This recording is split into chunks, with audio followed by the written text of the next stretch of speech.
مونديال نيوز.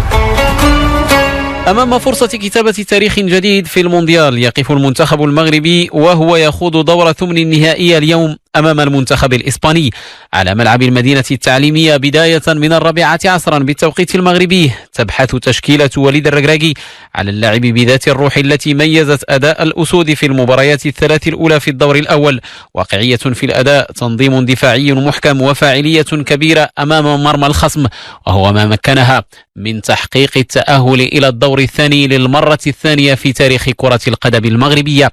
زملاء القائد رومان سايس أظهروا أنهم أحد أبرز المفاجآت السارة بالمونديال، إنهاء الدور الأول في صدارة المجموعة السادسة أمام كرواتيا، وفي مجموعة خرج منها المنتخب البلجيكي خالي الوفاض، رفع سقف الطموحات، والأمل الآن في تكرار إنجاز جديد في تاريخ كرة القدم المغربية.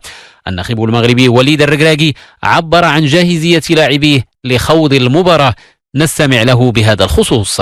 اي فرقه دابا ملي كتبغي تمشي بعيد في لا كومبيتيسيون خصك تكون موجود. عندنا ان جروب ودري لي ريكوبيراسيون بحال ديما اللي درنا. جو بونس غيتلعب ماشي غير في لو كوتي فيزيك، غيتلعب في لو كوتي مونتال. فالوغ كون سوا فور مونتالمون، ودري موجودين على هادشي. سي فينال اللي لنا حنا اوني بريباري باش نفرحوا الشعب ديالنا، واللي طرا في 2018 واللي طرا قبل ما كيهمناش. حنا اوني كونسونطري سور نوت ماتش. لاربيتراج كاينه في كره، كاين دي زيرور بور دي زيرور كونتر، ما كيامناش هادشي. حنا اللي كيامنا هي غنحطوا في التيران لي ديتاي ديالنا، وان شاء الله لو ريست سي با امبورطون. هي المباراة الثانية للأسود مع منتخب إسبانيا بعد لقائهما في مونديال روسيا الأخير.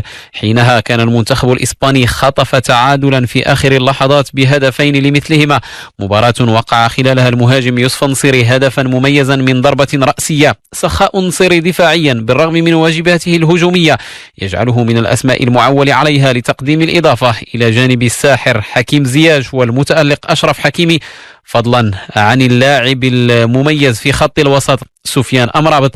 سيكون ذلك أمام منتخب إسباني يملك أسلحة عديدة ويعمد إلى اللعب على استحواذ الكرة لإنهاك خصومه. لويس إنريكي مدرب المنتخب الإسباني أكد جاهزية مجموعته للمباراة.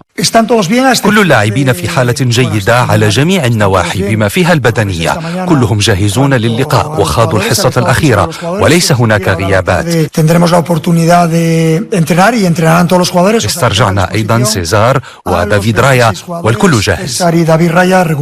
لقاء المنتخب الوطني المغربي ضد نظيره الإسباني أذكر ينطلق بداية من 4 بالتوقيت المغربي، يقام بملعب المدينة التعليمية، ويديره الحكم الأرجنتيني فرناندو رابانيلي الذي سيحكم بالمناسبة ثاني لقاء له للمنتخب المغربي بعدما كان حكما في اللقاء الافتتاحي في المونديال للنخبة المغربية أمام منتخب كرواتيا. وارتباطا بمباراة المغرب إسبانيا، بالأساس مشكل التذاكر الذي واجهته الجماهير المغربية قبل اللقاء، عمدت الجامعة الملكية المغربية لكرة القدم لاقتناء 5000 تذكرة وتوزيعها بالمجان على الجماهير المغربية. 1500 منها وضعت لدى السفارة المغربية في قطر من أجل توزيعها على الجماهير، كما قامت بإعطاء باقي التذاكر لبعض الجماهير والأعضاء الجامعيين من أجل الإشراف على توزيعها مجانا. للإشارة، فالفائز من لقاء المنتخب المغربي ضد نظيره الإسباني سيواجه في دور الربع الفائز من لقاء الثمن الآخر الذي يضع المنتخب البرتغالي في مواجهة نظيره السويسري. وإلى دور الربع عبر أمس المنتخب البرازيلي عقب فوزه بسهولة على منتخب كوريا الجنوبية ب4 أهداف ل1. أهداف منتخب السيليساو جاءت جميعها في شوط المباراة الأول، تناوب على توقيعها كل من فينيسيوس جونيور، نيمار، ريشارليسون ولوكاس باكيتا، فيما وقع بيك سونغ هو هدف كوريا الجنوبية الوحيد في الدقيقة 76. منتخب البرازيل وخلال دور الربع سيواجه منتخب كرواتيا وصيف النسخة الماضية الذي احتاج إلى ضربات الترجيح لتجاوز منتخب اليابان بعد نهاية الوقت الأصلي والإضافي بالتعادل هدف لمثله.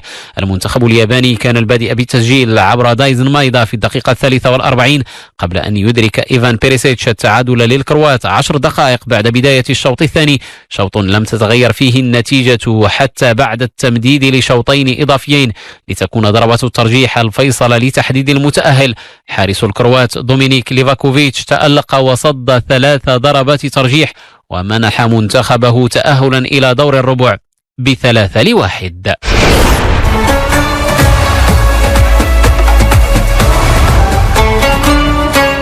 بذلك مستمعينا نضع نقطة نهاية صباح الرياضة. قبل توديعكم أذكركم بالحدث نهار اليوم، لقاء المنتخب الوطني المغربي ضد نظيره الإسباني برسم ثمن نهائي المونديال بداية من 4 عصرا بالتوقيت المغربي، وتغطية خاصة على ميدي 1 لهذا الحدث قبل اللقاء أثناء المباراة وبعد نهايتها. أشكركم على طيب الإصغاء والمتابعة.